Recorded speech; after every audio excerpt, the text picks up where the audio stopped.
ایک ماں اپنے بیٹے کو بہت مار رہی تھی اور بیٹا روتا تھا تو آس پڑوس کا ایک شخص تھا، وہ دیکھتا تھا کہ اس گھر میں کافی مغز ماری ہو رہی ہے، مار رہی ہے ماں بیٹے کو پیٹتی ہے۔ ایک دن کہا گیا کہ مما کیوں مارتی ہو اس بچے کو اتنا؟ اس کے والد صاحب دنیا سے چلے گئے، میں گھر کام کاج کرتی ہوں، بڑی مشکل سے کوئی دو پیسے کما کر لاتی ہوں کہ یہ پڑھائی کرے تو کچھ بن جائے گا تو ہمارے حالات اچھے ہو جائیں گے، مگر یہ اسکول بھی دیر سے جاتا ہے، دیر سے آتا ہے، کپڑے میلے ہوتے ہیں، میں تنگ آ گئی اس سے۔ اب وہ شخص جس کو یہ ساری سٹوری پتا چلی، اگلے دن وہ سبزی لینے کے لیے مارکیٹ گیا، کیا دیکھتا ہے کہ یہ چھوٹا بچہ جو ایک دن پہلے ماں کی مار کھا رہا تھا، سبزی منڈی میں یہ بچہ نظر آیا۔ اب یہ بچے کو دیکھ کر یہ تو وہی بچہ جو کل پیٹا جا رہا تھا، وہ چپ کر دیکھنے لگا بچہ کر کیا رہا ہے۔ تو یہاں وہاں سے جو لوڈ ہو رہا ہوتا، سبزیاں جو لوڈ ہو رہی تھی گاڑیوں میں، تو اس میں سے کئی سبزیاں گر جاتی ہیں، وہ ساری سبزیاں جمع کرتا تھا، پھر وہ سبزیوں کو جمع کر کے اپنی تھیلی میں بھر کر کسی دکان کے کونے میں جا کر بیٹھ جاتا فٹ پاتھ پر اور سبزیاں بیچا کرتا تھا۔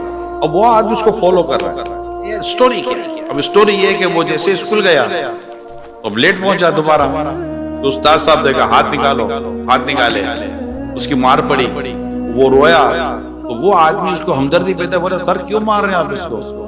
کہا یہ روزانہ لیٹ آتا ہے، اس کو روز مارو روز لیٹ آتا ہے، روز مارو روز لیٹ آتا ہے۔ بندہ ہے گدھا ہے، مانتا ہی نہیں کوئی بات۔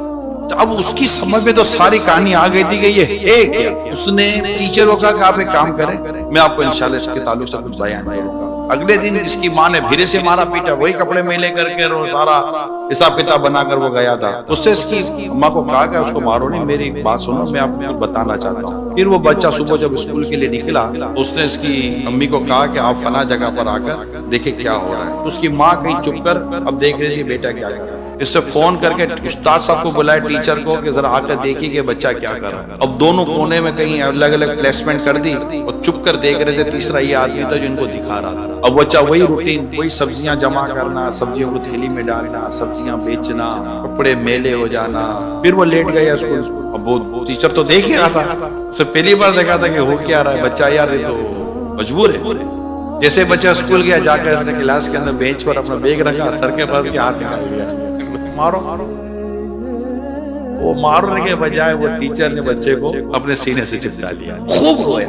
اتنے میں وہ آدمی بھی آگے جو ساری رحم دلی والے سارے وہ معاملات کر رہا تھا۔ تو بیٹا یہ بتا تم کر کیا رہے تھے؟ میری ماں جو ہے نا وہ گھروں کے کام کر کے ہمارا گھر چلاتی ہے، میں دیکھتا ہوں کہ میری ماں کے کپڑے پھٹ جاتے ہیں۔ اب میرے پاس اتنے پیسے تو ہے نہیں کہ میں اپنی ماں کو ایسا چادر یا ایسا کپڑا یا ایسا لباس دلا سکوں کہ میری ماں کے کپڑے صحیح ہوں۔ تو میں یوں سبزیاں بیچ کر یہ سب کرا کر پیسے جمع کرتا ہوں، اور آج مجھے اس شخص نے ایک کپڑا دے دیا ہے جس کے لیے میں اپنی ماں کے لیے ایک سوٹ سلا۔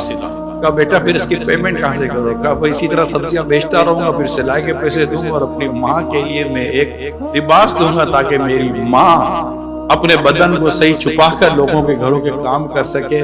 میں اسی لیے میری ماں کی بھی مار کھاتا ہوں، اپنے ٹیچر کی بھی مار کھاتا ہوں، میں سب کچھ کرتا ہوں تاکہ میں اپنی ماں کا ایک اچھا سا لباس سلوانے میں کامیاب ہو جاؤں۔